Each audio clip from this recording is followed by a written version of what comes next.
Today's episode is proudly sponsored by the Rising Tide Mastermind. Each and every year, the Rising Tide Mastermind gets together in Atlanta for a live event. This is one of the most anticipated events within the Rising Tide Mastermind. Normally, we have a Zoom call each and every week, but this is where we all come together and we become better friends. We learn more about each other and we help each other with their issues. It is my favorite thing, and I'm sure it is going to be your favorite thing to look forward to if you were a member of the Rising Tide Mastermind. That could be a possibility. To find out if the Rising Tide Mastermind is right for you and you are right for the Rising Tide Mastermind, go to scalinguph2o.com/mastermind and you can schedule a 15-minute call with me to find out more.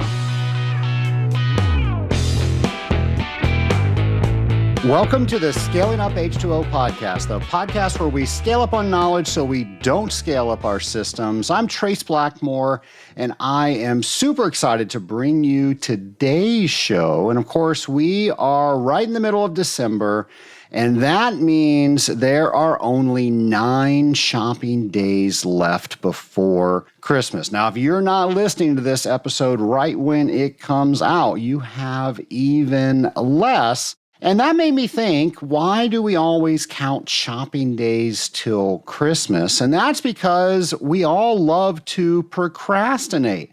And procrastinating gift shopping is one of the number one procrastinated tasks that we share as a community. And don't believe me, I Googled this, and that's where it came up.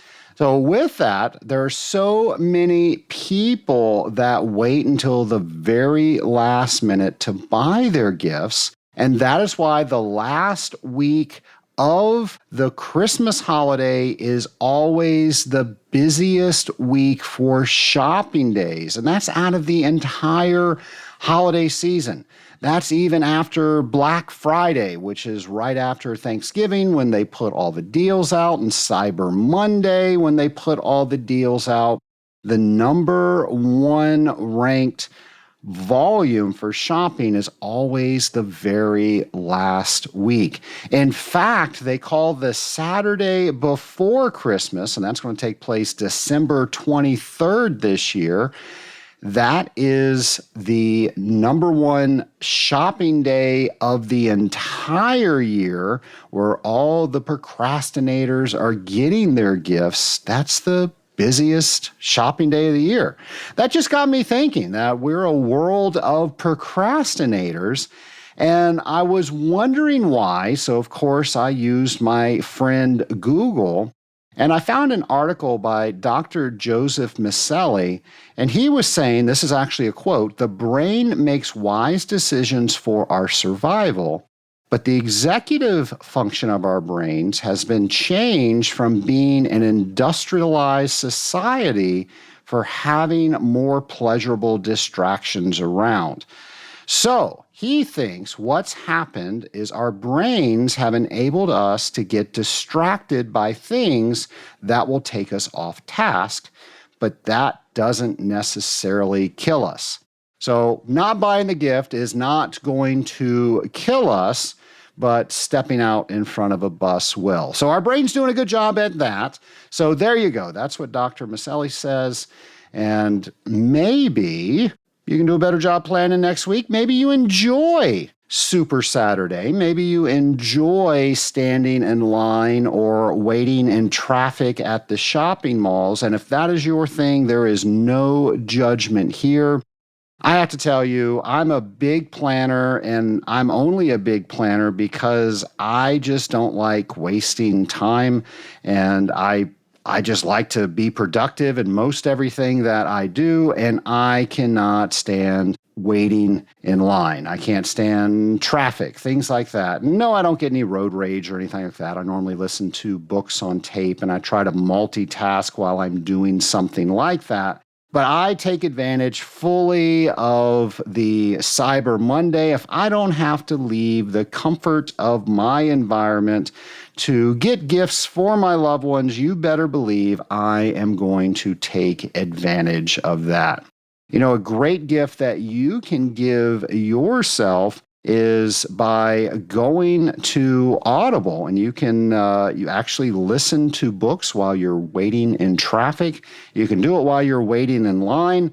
I really prefer if you meet somebody new, but I know we don't always do that. So you can listen to a chapter or 2 or 8 while you're waiting in line with all of your closest friends, buying your last minute holiday gifts.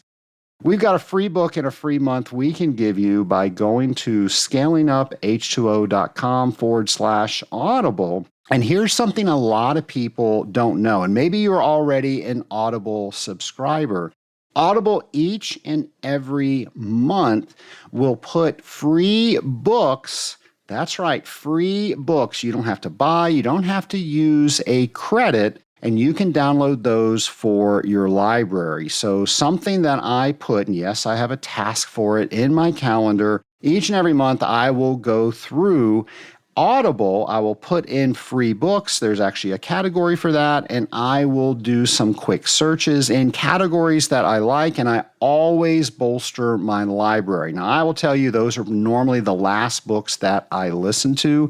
But I've also found some gems on there that I would have never listened to, but because they were free, I have now recommended these books to people that I coach, the mastermind, and I never would have found them before if I didn't look on Audible. Another thing that you can do with Audible is you might not want to use a credit. Now, your monthly subscription, whatever you're paying for that, that's how much a credit is. You might find a book that's only $3. My advice is you go ahead and pay the $3 there and not use your credit and use a credit on a more expensive book. And I've heard a lot of members are using Audible that way so they can get the most out of their subscription. And of course, the last tip about Audible is perhaps you can increase the speed in which you listen. And I had a challenge earlier this year to go ahead and increase the speed of my Audible. That was episode 292 when we introduced the nation to Scott Wozniak, and he was listening to his books on 3.5. And you heard my disbelief on episode 292, and he actually held up his Audible from his phone to his microphone, and you can hear how fast it was. And I told him there was absolutely no way he understood that.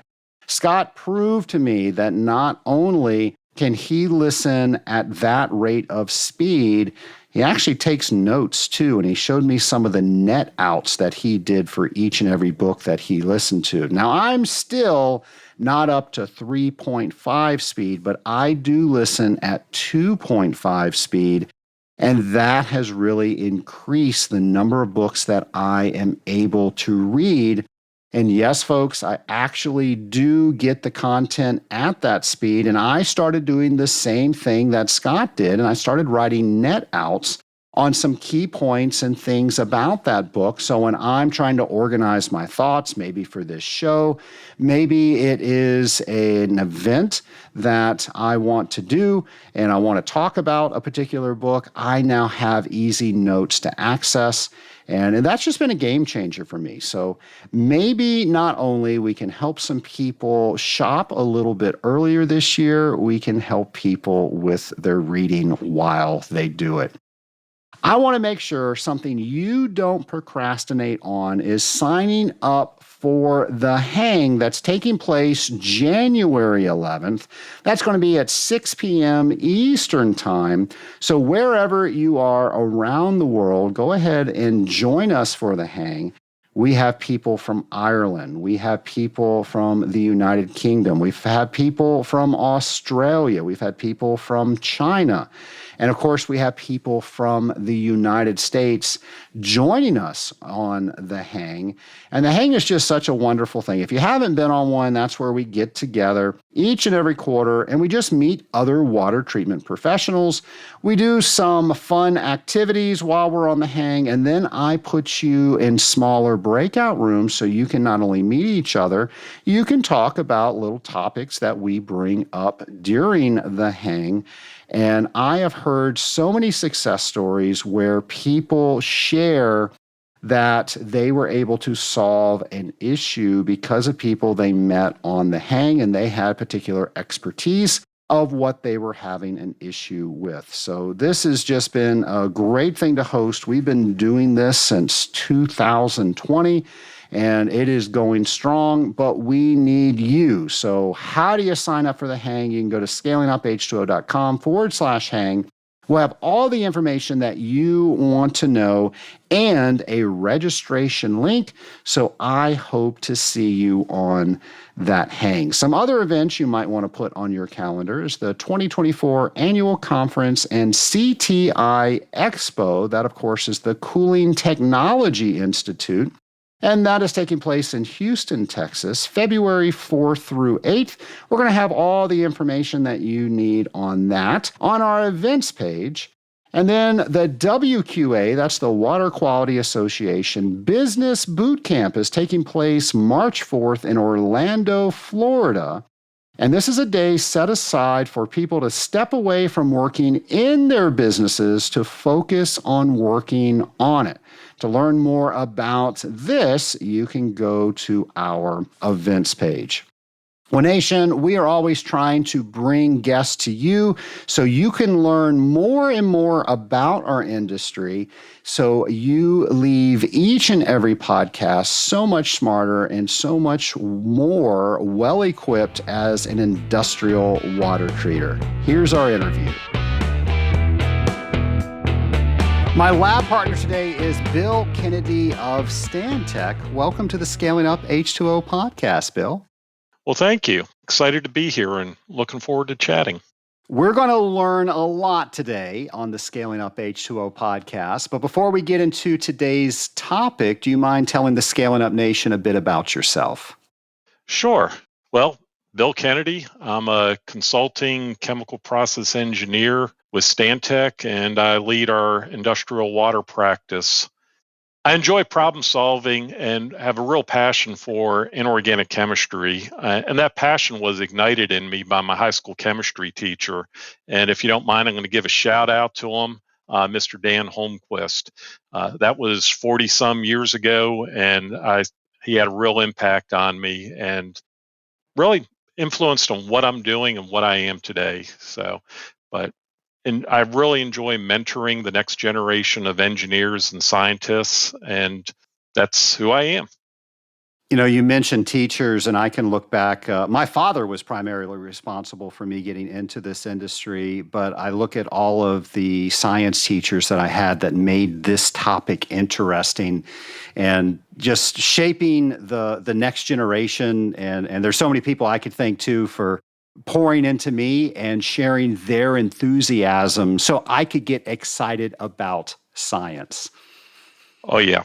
I always find asking the questions, and some of the interns that I've worked with and the co-ops over the years, I tell them, if you hear something that you don't know or don't understand, don't just go about wondering. Go look it up, go ask a question. You may not get the answer right away, but if you keep asking, you keep pursuing, you'll connect the dots and it'll make sense one day. Knowledge is good. And that is a great theme for today's podcast, because what we're going to be talking about, I don't have any experience in, so we're all going to be learning together. So let's just go ahead and reveal what we're going to be starting to talk about. So it's the Steam Electric Generation Effluent Limitation Guidelines. So Bill, please help us. What is that? Well, first off, it's a Environmental Protection Agency, EPA rule. Many major industries have their own ELGs, and this one in particular is for steam electric generation or electric power generation industries. This is a requirement under the Clean Water Act that I came around, I believe it was 1972. And these ELGs for industries are required to be updated every 10 years. ELGs are technology-based limits for various effluent streams that would come from an industry and are one of several criteria that permit writers must consider when they're putting a discharge permit together for that facility. For the steam electric industry, the most significant recent update was back in 2015. Prior to that, the last time it was updated was back in 1982. So if we look around just at telephones, computers, and whatnot, we can recognize the change in technology between 82 and 15. A lot of things changed, and that's true for the water treatment industry, water technologies also. Since 2005, EPA began sampling and reviewing data, technology from industry, from technology providers, to appropriately update the ELGs as they apply to the various waste streams. The importance of the ELGs is to drive the application of new wastewater treatment technologies to the wastewaters. And as I said earlier, the ELGs are technology driven. What is possible, what is practical. And along with all rules, federal rules, there are a lot of boundaries on how things are considered, what can be included, what can't be included. So if we're applying for a discharge permit, we're involved in wastewater, that's where this is going to come into. Absolutely. This is what I would consider the first pass of what a permit writer would have to look at. If we take waste stream A, they got to look at technology-based limits first, and then there's a series of other criteria to look at, one of which is the receiving body, what the water quality-based limits are for the receiving body. Is it already impaired or not? But it's a hierarchy of criteria that the permit writers have to use. So as somebody out there that is treating wastewater, and now they have a term, what do they now need to do? What do they need to know next? Well, first of all, effluent limitation guidelines are typical, actually not typically, they are put out in the Federal Register. And like many federal regulations, they get updated. They have parts and subparts and subchapters. The first thing to do is not just look at the latest revision, because the revisions, when they come out, are more or less errata sheets. You really need to go back and take a look at the rule in its totality. So if you have a specific waste stream, what are you allowed to do? What aren't you allowed to do? There are a lot of exceptions, criteria, specific situations that fall into place. So educating yourself on the holistic parts of the rule, how they come into play. Because at the end of the day, with the steam electric industry, typically here we're talking about fossil coal power plants. We're not creating matter, we're not destroying matter. We're playing whack-a-mole, really. We're taking a constituent that started out in the ground in the coal. It's what's left over from the combustion process. We're taking it out of the flue gas potentially. We're putting it into the water. The water guys are taking it out, and we're putting it in a solid form. The solid waste folks end up putting it in a landfill. It may come back out in the leachate again and goes back to the water folks. We haven't figured out how to stick it all back to the air folks yet, but it's how do we move the materials around? How do we clean up the constituents in the water in a form that they're essentially sequestered?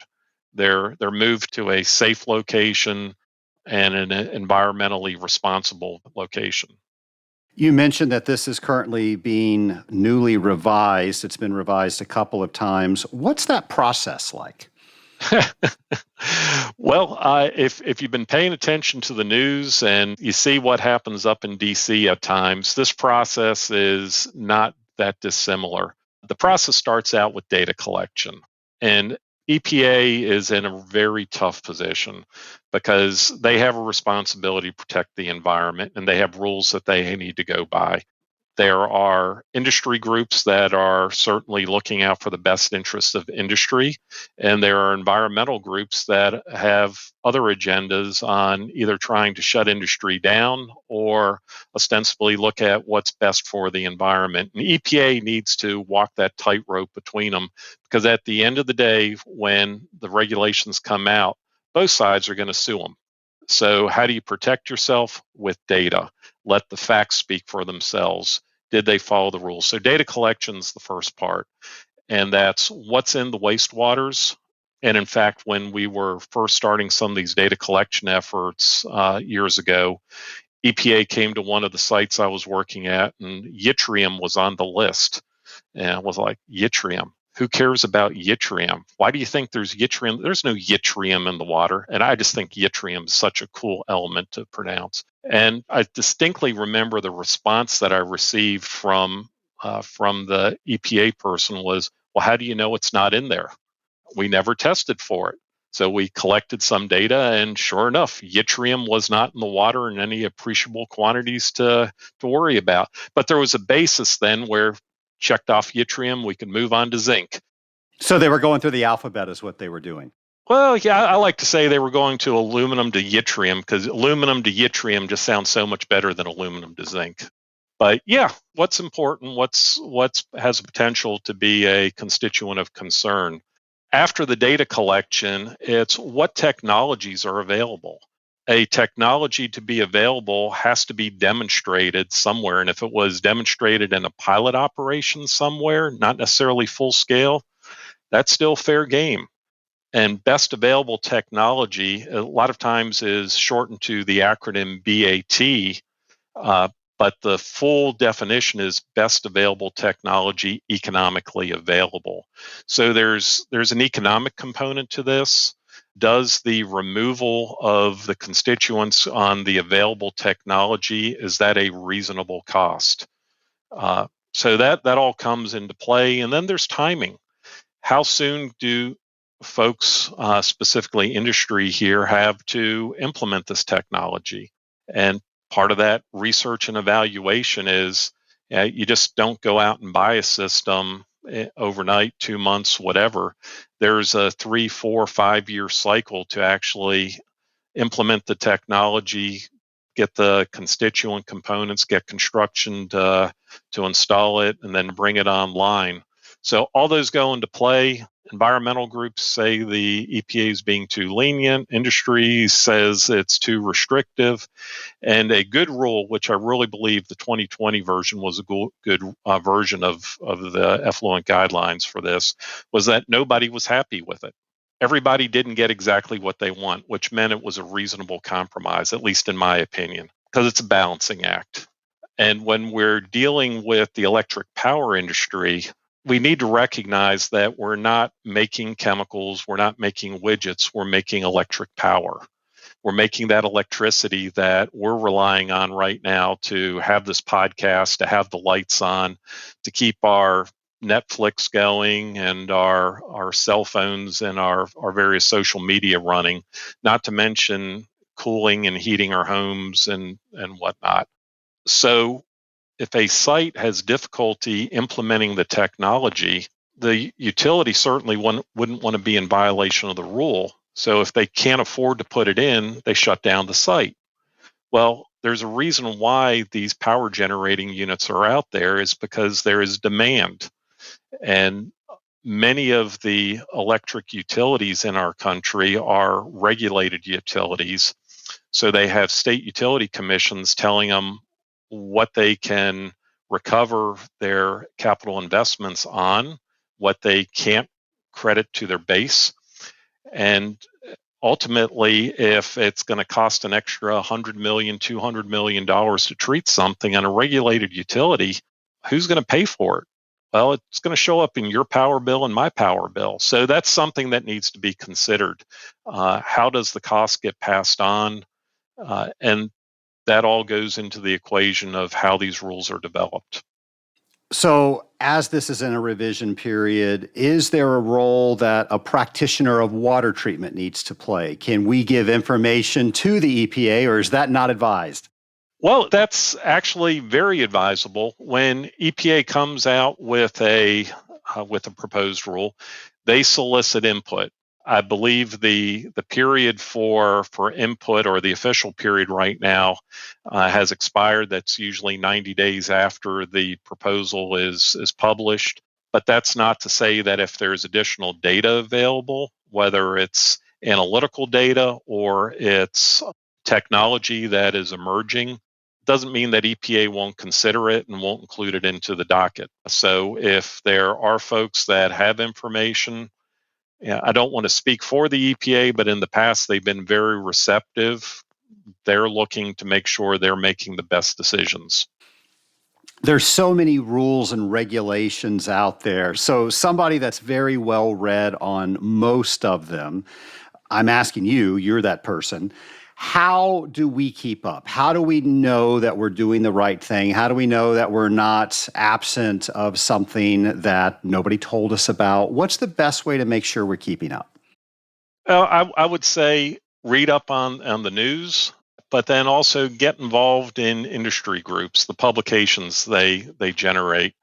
Some of the organizations that I've looked to over the years, certainly the International Water Conference is a very good forum for exchange of information, and the folks writing the ELGs for many years would attend and they take notes. And some of the conversations during the sessions actually were referenced in some of the permit proceedings across the country. You have folks like the Electric Power Research Institute, the North American Metals Council, Edison Electric Institute. Those are all good organizations that try to get the information out, or certainly share where the direction of some of the rules are going, and certainly can link people to what direction they may want to do further research. I would say that there's a lot of emotion and hyperbole that gets out there. Yeah, I've seen comments at public hearings where, shoot, the power plant's discharging mercury and arsenic into the river.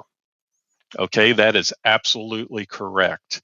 But then again, if I'm swimming in the river and just happen to spit or do something else in the river, I'm also discharging arsenic and mercury to the river. And it gets into mass loading as opposed to concentration base. And just some interesting statistics, the limits for selenium that's allowed to be discharged from flue gas desulfurization wastewater, which is one of the big issues here with the effluent limitation guidelines. Those limits are almost half of what's allowable in drinking water. The arsenic limits pretty much match up what's allowable in apple juice. And in fact, FDA, the Food and Drug Administration, mandates a minimum level of selenium in infant formula that far exceeds what's allowed to be discharged by the power plant. So it gets into mass loading. When you're discharging thousands of gallons per day, small concentrations make a big difference. But at the same time, it gets into what's a pollutant versus what I like to say a constituent of concern. When I look at my multivitamin, a lot of the constituents that are in my multivitamin are also regulated on the discharge of water. If you can't live without them, I've argued with U.S. attorneys that you really can't call them pollutants. And it's like a bottle of baby aspirin. If you look at the baby aspirin, folks that start to get a little older, doctor tells you take a baby aspirin a day. And you can take a baby aspirin every day for the rest of your life, and it has positive effects on you. But if you take the whole bottle at once, it's probably going to kill you. And it's just like a glass of red wine. My doctor told me a glass of red wine a day, and I said, well, can I get a prescription for that? And he said, a glass, not a bottle a day. So a little bit's good, too much is bad, and everything in moderation. And that's what the public needs to understand on these effluent limitation guidelines. And there's an analytical aspect of it also. We're potentially measuring or regulating constituents that we have a difficult time measuring that low. Are the analytical methods available? Are they accurate? Even the sampling methods make a difference. So that all comes into play. And I know I'm giving you a real long answer to what was a simple question. But the more the public can educate themselves, go to the various sources, ask questions, the better off everybody will be in the long run.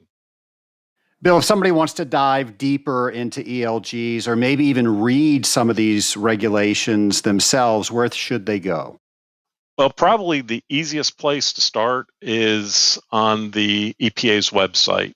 Rather than just typing in epa.gov, I would suggest going into your favorite search engine and typing in Steam Electric Effluent Limitation Guidelines or Steam Electric ELGs, and that'll give you a link to some of the specific pages. If you really have problems sleeping at night, going into one of the law sites, one of the sites that I use is Cornell Law, and typing in the regulation itself, and rather than just seeing the latest version, it will give you start to finish what the current law of the land is, as opposed to just the latest errata.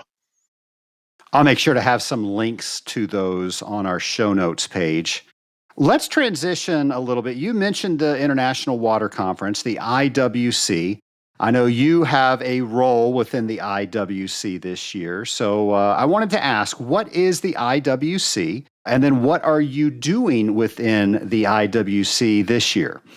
Sure. Well, the IWC is the International Water Conference. It's sponsored by the Engineering Society of Western Pennsylvania. And I'm not sure how many years exactly it's been going on, but I know we had our 80th anniversary a few years back. I think we're ready for another one coming up here. It's a forum for folks to share lessons learned, to exchange knowledge, and really networking on a wide range of water treatment technologies, analytical issues related to water treatment, where you have folks that are experts in the field, acknowledged experts in the field, both users, end users, technology providers, engineering firms come together, and it's a forum where not only are the technical papers presented, but there is a open discussion. There's a formal discussion of the papers by what we would say somebody else that's familiar with the subject, and then there's an open Q&A for the author. So it's a very open technical exchange. I would say the papers presented are peer reviewed, and it occurs annually for, I think, the first 50 plus years. It was started out in Pittsburgh and stayed in Pittsburgh. And since then, as we've gotten a more national and international following, it's been rotating across the country. My role this year is that I'm the technical program chairman. So I get to review the various abstracts that were submitted, lead the group of individuals that determine what the program needs to be, how to put the abstracts together, and come up with what hopefully will be an interesting and educational program. Along with that, we have something that we call our Emerging Topics Committee. We're always trying to see, okay, what's coming across the horizon here? What's the next interesting hot topic that's coming up? And several years ago, PFAS, those forever chemicals, was brought up, and we had any number of sessions on that, and that's slowly tapering off, and lithium and mining are popping up. Microelectronics are becoming more of an interest, where power plants, flue gas desulfurization were hot 10 years ago. Now we only have one session dealing with power plants. So we're trying to always stay relevant and current for the attendees of the conference. I find it interesting that legislatures attend and they figure out what the next laws are going to be. What information do we need to know so we can create the next ELG? Oh, yeah. Well, the regulators, they come in, they've listened. Yeah, I'd say they ask some very pointed questions at times. And they also want to hear what the rest of us are saying about them at times. But it's my experience, it's always been a fun exchange and a very collegial, professional exchange. And it's a good sharing of information. Now, the IWC, you have this particular role this year, and you transition to another role next year. What is that? Well, next year I'll be the general chairman of the conference. So I get to provide leadership and make sure that we are maintaining the continuity of the goals of the conference, which are to provide that professional forum to educate the industry, the water treatment industry, and to just maintain that ongoing exchange of knowledge. So obviously, we want people to check out the IWC and see if it's right for them. But what else should they know about the IWC? Well, the conference we have for young professionals that are just getting out of school or just getting into the industry, we have a mentoring program. We try to provide some opportunities for those younger folks to engage with the folks that have been around. Sometimes we've set it up where we can pair them up with a mentor or a guide at the conference to get some key introductions. There's an opportunity for vendors to have a show floor or display floor where they can tell about their companies and their services some. And we also have a forum in which folks can do more of a commercial bit. I forgot to mention earlier, though, that the technical program itself is non-commercial. Companies are allowed to mention trade names or the corporate name once in the presentation, but besides that, it's supposed to be generic in references to a technology. You mentioned mentoring several times as we've been speaking today, and that's something that's near and dear to me. I've had several shows just on the topic of mentoring. Can you tell us a little bit about why that's so important to you and what you do to mentor? Sure. For me, why is it important is I believe in pay it forward. I was heavily involved in Boy Scouts in my youth and as I got older, and I distinctly remember one individual telling us to go out and be a thief. Well, you had a bunch of Boy Scouts and some leaders telling us to be a thief, but he quickly said after he got our attention with that comment is go out and steal with your eyes and your ears only. And it's watch, what do you see, what do you hear, learn from that. And I've taken that to heart. I've had, as I mentioned, my chemistry teacher. I had some other teachers, whether it was in high school, whether it was in my college days and my early years as a professional, that showed me things, that shared things with me. I had a maintenance supervisor that figured out that a young engineer needed to have some lessons in how the world really works, and that was a tremendous education. And so what I try to do now is with my junior engineers, my interns, and whatnot, I try to get them exposed to industry, getting them out into the field, let them get dirty, let them get a little wet at times.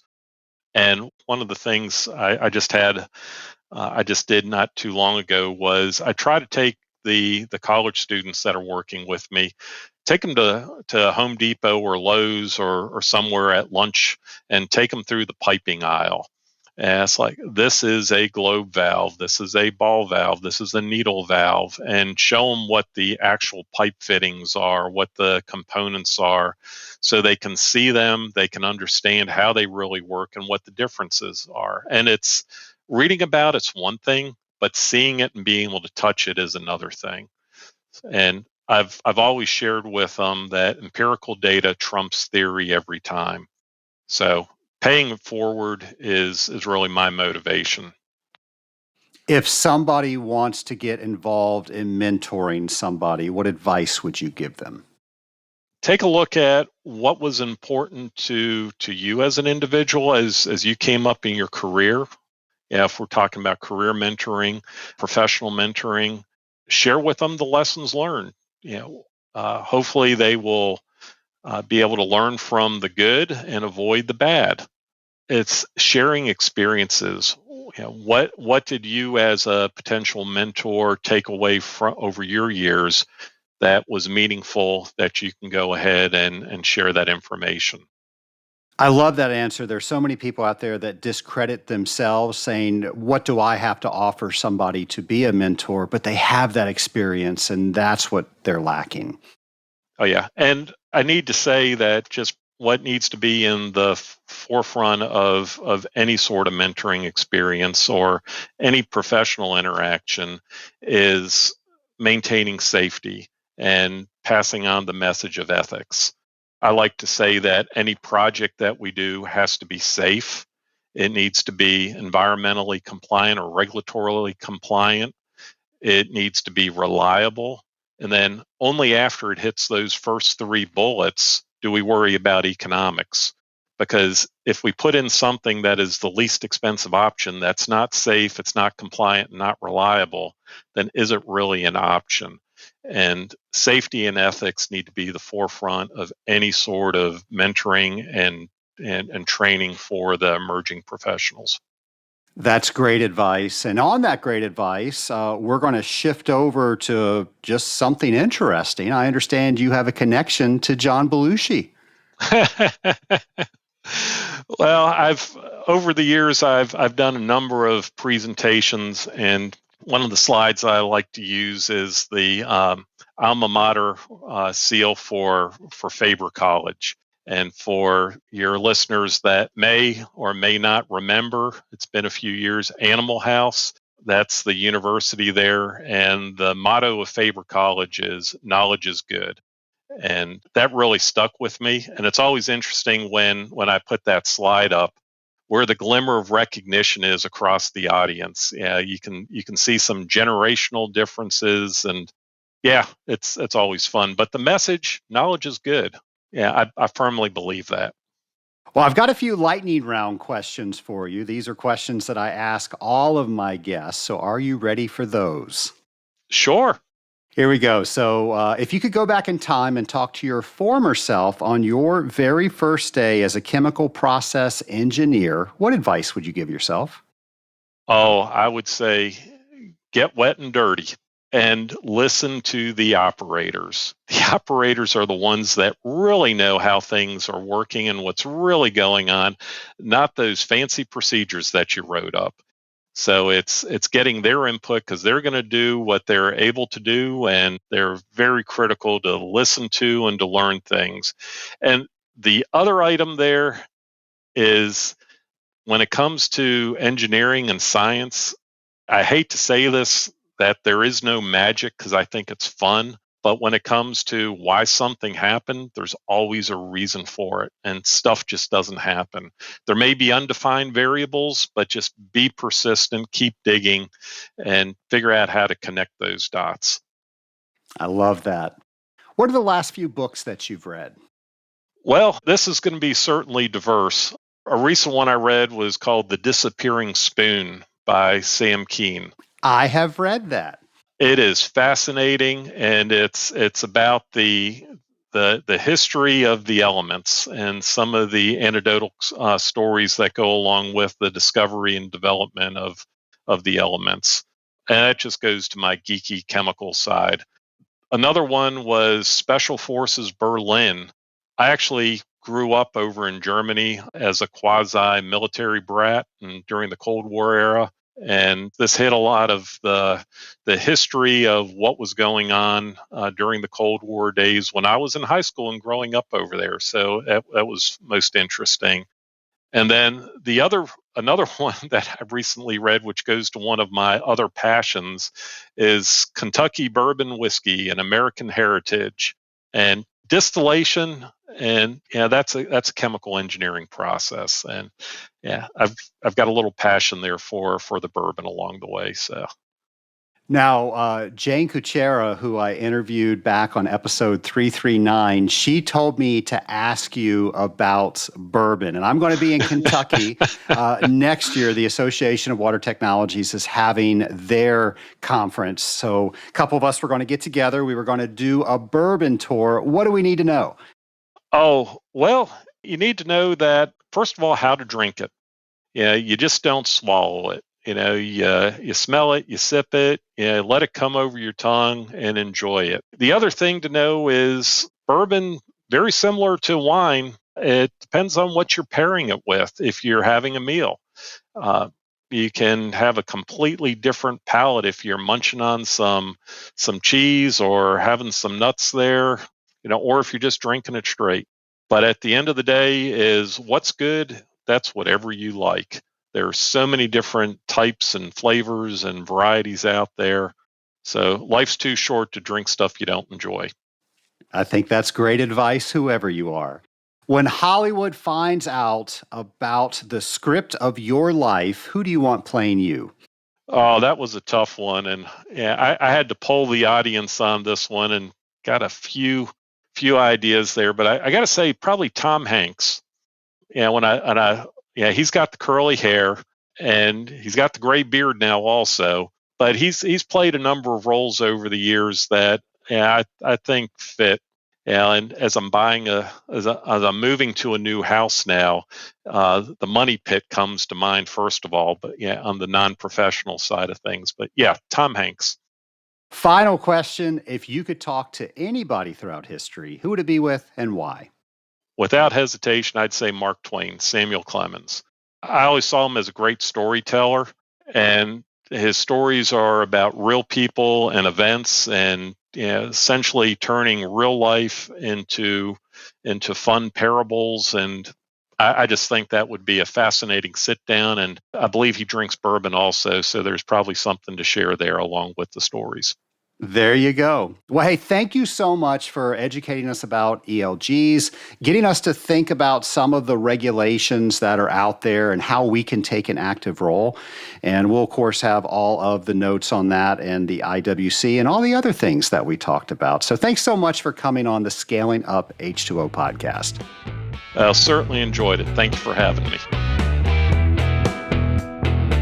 I got the pleasure of meeting Bill at the International Water Conference. I not only met Bill, I met the entire board of the IWC at the conference, and I was so honored.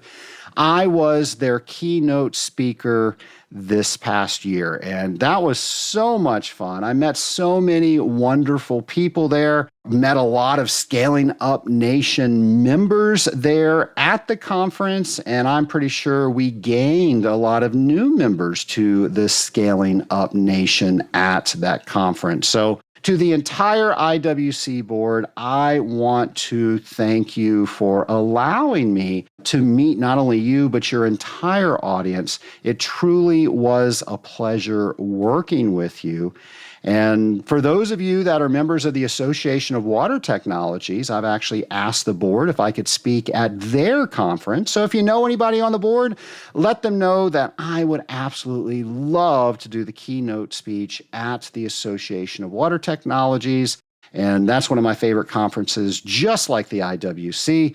So hopefully I will see you at one of those conferences in the near future. And I have to say, it has just been so delightful to meet all of these other trade organizations that understand how we're all in this together to raise the bar in the industrial water treatment industry.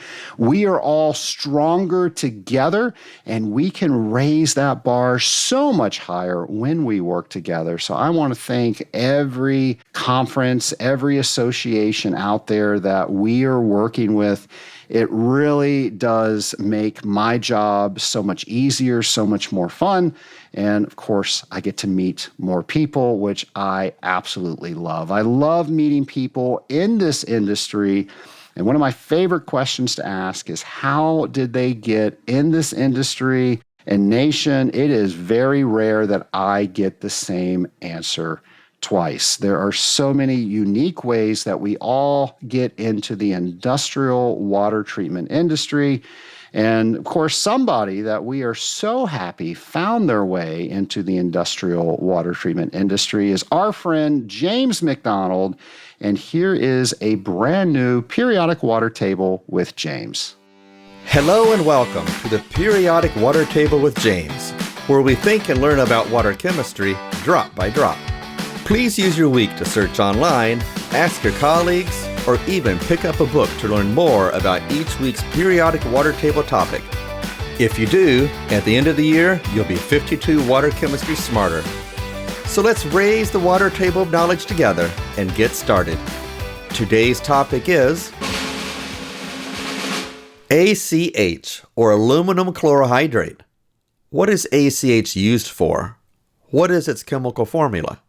Does it have a single chemical formula? Would it be classified as organic or inorganic? What impact could it have on sludge production based upon other similar chemicals? What form or forms does it come in? Solid, liquid, or gas? How is ACH used outside of industrial water treatment within the world we live? Remember, knowledge is power, and taking the time to learn more about water chemistry each week will help make you a force to be reckoned with. Be sure to post what you learned to social media and tag it with hashtag WaterTable23 and hashtag ScalingUpH2O. I look forward to learning more from you. Thank you, James. Be sure to tune in next Friday for a brand new episode of Scaling Up H2O. In the meantime, I hope you not only take care of your systems, take care of yourself. Have a great week, folks.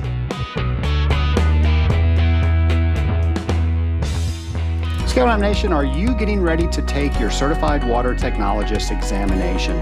Do you wish you just had a little bit of extra help to build your confidence so you can sign up for the exam? Well, Nation, I've heard you and I've got what you were asking for. I work each one of the 75 mock questions that you receive when you sign up to take your Certified Water Technologist designation. I share with you the logic behind how I get to certain answers, and I show you how to set up each math equation. Go to scalinguph2o.com/CWT prep. Once again, that's scalinguph2o.com/CWT prep to get enrolled today.